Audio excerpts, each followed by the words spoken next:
नमस्कार दोस्तों, स्वागत है आपका आपके अपने इस YouTube चैनल में। तो दोस्तों, आज हम बात करने वाले हैं कि आखिर इतनी अथक प्रयास करने के बावजूद भी बीजेपी झारखंड में क्यों हार गई, और यहीं फिर इतनी कम मशक्कत करने के बाद भी हेमंत सोरेन फिर से जीत गए और बहुत अच्छे सीटों से जीत गए हैं। तो पूरी इस पर हम चर्चा करने वाले हैं, ऑफिशियल चर्चा करने वाले हैं कि आखिर हेमंत सोरेन ने क्या स्ट्रेटजी लगाया था जिसके वजह से ये जीत गए, और बीजेपी की कहां कमी रह गया जिसके वजह से बीजेपी हार गई। तो आइए पूरा विस्तार से चर्चा करते हैं। दोस्तों, चैनल को सब्सक्राइब कर लें। आइए वीडियो को शुरू करते हैं। दोस्तों, अभी आपके सामने जो दिख रहा है, घोषणाओं का असर, इंडिया पर लुटाया प्यार, एनडीए को किया दरकिनार। दोस्तों, यह क्या चीजें हैं वो अब हम देख लेते हैं। दोस्तों, यहां पर आप देख सकते हैं घोषणाओं में इंडिया पर लुटाया प्यार, एनडीए को किया दरकिनार। मतलब ये कि अभी क्या है कि इंडिया सरकार की जो गठबंधन की सरकार थी वो जीत गई, और बीजेपी की जो अपना योजना लाया था, जो घोषणाएं किए थे, उसे समझाने में कुछ कसर रही जिसकी वजह से हार गई। तो झारखंड की जनता ने इंडिया गठबंधन पर दिल खोलकर प्यार लुटाया, उनके वादों को, घोषणाओं पर भरोसा किया।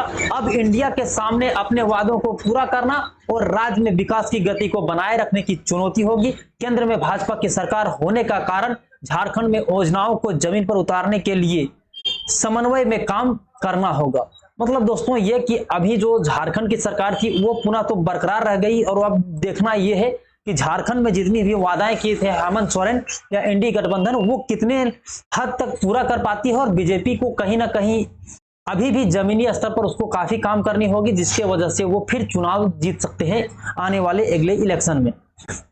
अब दोस्तों, हम यहां से आपको एनडीए की और इंडिया की जो दोनों की घोषणाएं, वो घोषणाएं को हम आपके सामने पूरा चर्चा करने वाले हैं। दोनों की घोषणाएं लंबी चौड़ी घोषणाएं हैं, उसमें से क्या क्या चीजें लागू हो पाए और क्या नहीं लागू हो पाए, जिसके कारण से बीजेपी ने अपना समझाने में असफल रहा और इंडी गठबंधन के जो हेमंत सोरेन है वो समझाने में सफल रहे। तो पहली जो इनकी योजना है वो एनडीए की तरफ से अगर देखा जाए, भाजपा की गोगो दीदी योजना में महिलाओं को हर माह 2100 रुपये देने की जो वादा किया था, और मैया सम्मान योजना के सामने गोगो दीदी योजना देने पर यह वादा फीका साबित हुआ। महिलाओं ने इंडी गठबंधन पर भरोसा जताया।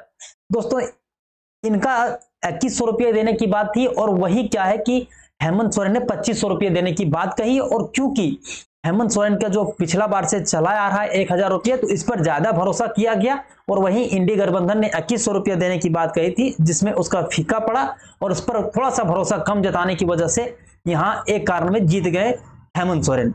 फिर दूसरा देखते हैं, दूसरा मुद्दा, बांग्लादेशी घुसपैठ को रोकने के लिए ठोस कदम उठाएं। और यहां क्या है, इधर से हेमंत सोरेन ने जो अपना चाल चल दिया 1932 खतियान आधारित नीति व सरना धर्म कोड को लागू करने के लिए।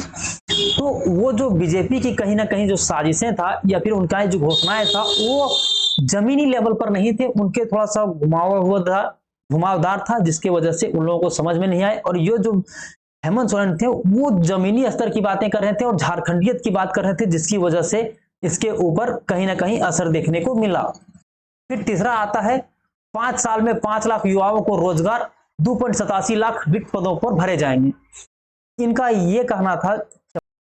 अब तीसरी वादा जो है हेमंत सोरेन का, वो कह रहे थे एससी को 28%, एससी को 12%, ओबीसी को 27% आरक्षण देने का प्रयास करेंगे।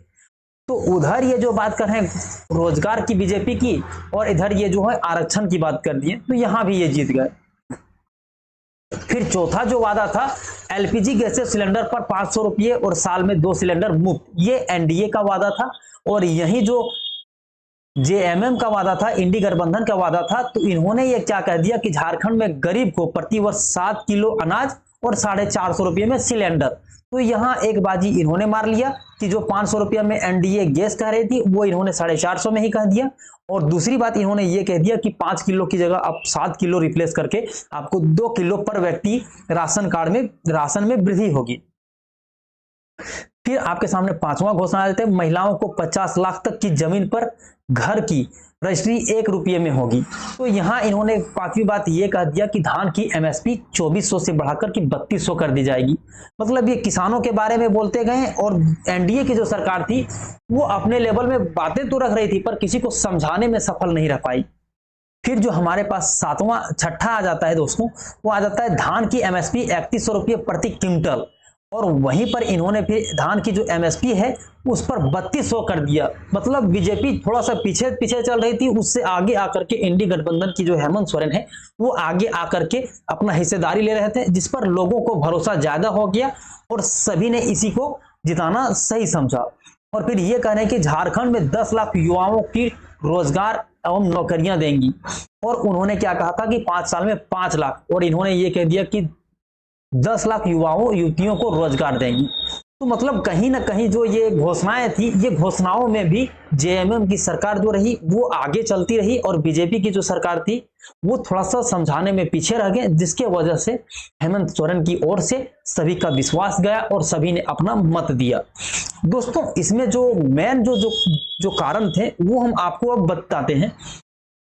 तो उसमें से मेन जो कारण थे वो थे मैया सम्मान योजना। सही समय पर जो मैया सम्मान योजना लास्ट इलेक्शन से पहले जो लाए, उसी का असर देखने को मिला और महिलाओं ने चुपचाप से जाकर के इसमें वोट कर दिया। फिर जो हम लोगों के सामने दूसरा कारण हो गया जेएमएम का जीतने का, तो वो हो गया बिजली बिल को माफी को लेकर के। दोस्तों अभी आपको पता होगा कि जितने भी सभी के पुराने बकाए बिल थे उसे माफ कर दिया गया। और ये जो झारखंड की सरकार ने ये बड़ी काम की, जिसके वजह से लोगों को भरोसा हुआ कि ये आने वाली सरकार जो है वो बिजली बिल को माफी कर देंगे। और सरकार ने एक घोषणा ये भी कर दिया था कि अब से आप लोगों का बिजली बिल कभी लेने की टेंशन ही नहीं, आपके घर में बिजली बिल ही नहीं जाएंगे। और साथ ही साथ में आप लोगों का जो बिजली का यूनिट जो आते हैं चेक करने के लिए, वो बिजली को तो मान लीजिए कि बिजली फ्री ही चल गई, ऐसी हेमंत सोरेन की कहा हुआ था और उनकी घोषणा थी, जिसके वजह से लोगों ने भरोसा किया। और तीसरा कारण हो जाता है कि आप लोगों को जो ऋण माफी था, 2 लाख रुपए तक का जो ऋण माफी कर दिया गया 6.5 लाख लोगों का, तो उसमें भी इन्होंने एक बाजी मार ली थी, जिस पर इसका थोड़ा सा भरोसा बन गया लास्ट में।